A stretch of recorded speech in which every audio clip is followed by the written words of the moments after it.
वहीं देश में मुगल शासकों को लेकर आर पार की लड़ाई चल रही है। मुगल आक्रांताओं को हीरो के तौर पर पेश करने की कोशिश की जा रही है। उनके बचाव में कई राष्ट्रनेता उतर आए हैं। इन सबको योगी आदित्यनाथ ने करारा जवाब दिया है। ग्रेटर नोएडा में महाराणा प्रताप की प्रतिमा का अनावरण कर सीएम योगी ने विरोधियों को निशाने पर लिया।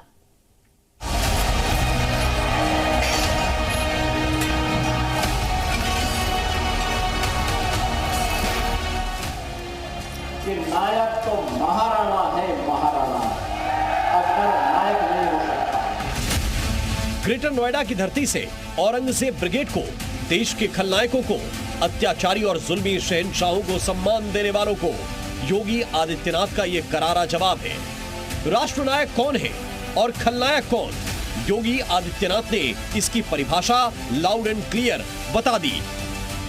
पलड़े पर तौलकर बता दिया कि जो देश के लिए कटा मिटा और मरते मरते देश के अभिमान का ध्वज झुकने नहीं दिया, वही स्वदेश और स्वधर्म के उपासक राष्ट्रनायक महाराणा प्रताप है, जिनका व्यक्तित्व और कृतित्व देश को प्रेरणा देता है।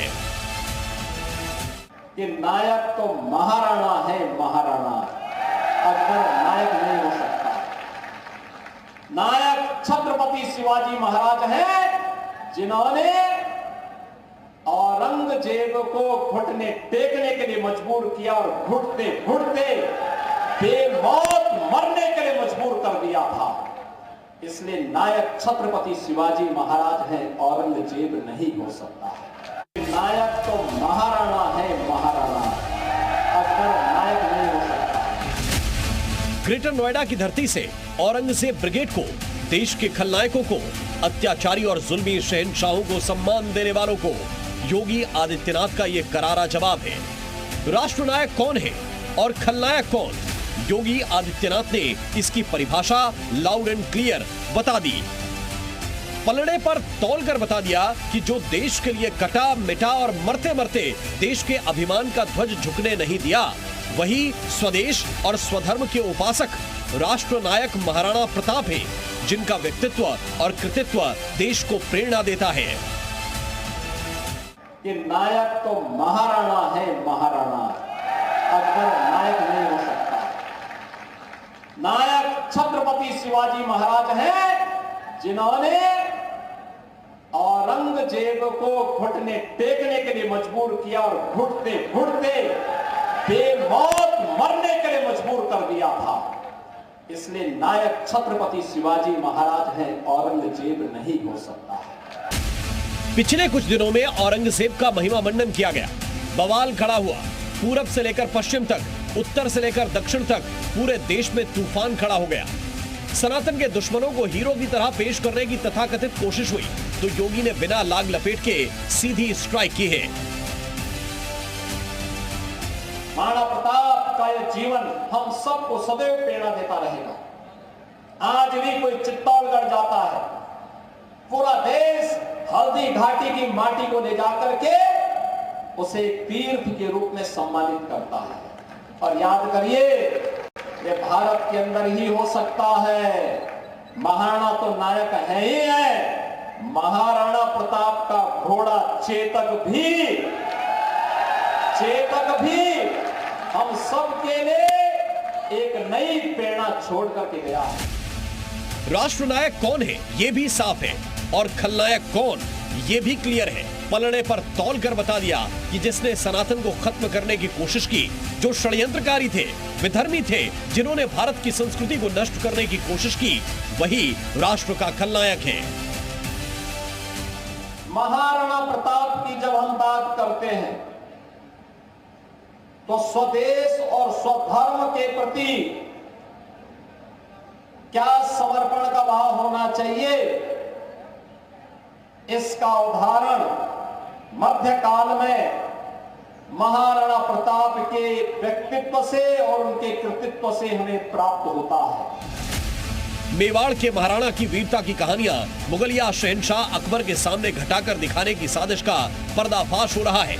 हल्दी घाटी के इस रणबांकुरे से टकराकर न जाने अब तक कितने ही मुगल कट मर गए, लेकिन देश की आजादी के बाद इतिहासकारों की फौज ने अकबर की शान में कसीदे पढ़े और इतिहास की किताबों में महायोद्धा महाराणा को कुछ पन्नों पर सिमटा दिया। राष्ट्रनायक विरोधी इसी नैरेटिव पर योगी चोट कर रहे हैं।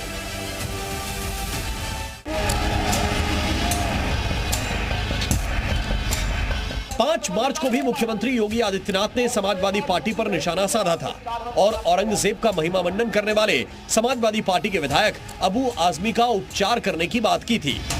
क्या उसको भारत के अंदर रहने का अधिकार होना चाहिए क्या? और समाजवादी पार्टी को इसका जवाब देना चाहिए। एक तरफ आप कुंभ को कोसते रहे और दूसरी तरफ औरंगजेब जैसे दुष्ट और क्रूर धर्मांध मंदिरों को तोड़ने वाले व्यक्ति को, भारत की आस्था को निर्ममता के साथ रौंदने का कार्य करने वाले व्यक्ति को महिमा मंडन करते हो। आखिर कौन सी नस ऐसी आपकी दबी हुई है कि आप लोग अपने उस व्यक्ति पर, उस विधायक पर नियंत्रण नहीं कर पा रहे हैं? मुंबई के मानखुर्द शिवाजी नगर सीट से समाजवादी पार्टी के विधायक अबू आसिम आजमी ने मुगल बादशाह औरंगजेब की तारीफ करते हुए कहा था कि वो क्रूर शासक नहीं था, पर हंगामा होने के बाद अपना बयान वापस ले लिया। मैंने कभी अपने किसी महापुरुष चाहे संभाजी महाराज हो, छत्रपति शिवाजी महाराज हो, उनके बारे में कोई एक लफ्ज गलत नहीं बोला है। लेकिन अगर इन चीज़ों से किसी को वो लगता है कि इसको तोड़ मरोड़ के पेश करके किसी को लगता है कि मैंने गलत बोला है, तो भाई मैं अपने पूरे स्टेटमेंट को वापस लेता हूँ। योगी आदित्यनाथ ने औरंगजेब के प्रति उमड़े अबू आजमी के प्यार को 3 दिन पहले आईना दिखाया और अब फिर औरंगजेब को मानने वालों पर योगी गरज रहे। देश के वीर और राजपूतों के वंशज महाराणा प्रताप की मूर्ति का अनावरण देख ग्रेटर नोएडा से लोगों की जो प्रतिक्रिया आई है, उसे आपको भी जरूर सुनना चाहिए। इस मूर्ति का जो इंतजार कर रहे थे, आप मेरे पीछे यूथ देख लेंगे, यूथ को काफी टाइम से इंतजार था और ये 1.5 साल से हमें इसका खुलने का भी इंतजार था, क्योंकि आज योगी जी ने हमारा सपना पूरा कर दिया है। योगी ने औरंगजेब से प्रेम जताने वाले अबू आजमी का उपचार लखनऊ में करने को कहा, तो महाराष्ट्र के देवा भाऊ ने क्लियर किया कि इलाज के लिए यहां भी अच्छी व्यवस्था है। महायोद्धा के लिए योगी ने यूपी से महारण शुरू कर दिया है। अब ये तय है कि राष्ट्र नायक के दुश्मनों का उपचार करने का इंतजाम भी योगी कर रहे हैं। ग्रेटर नोएडा से भूपेश प्रताप सिंह के साथ ब्यूरो रिपोर्ट, जी मीडिया।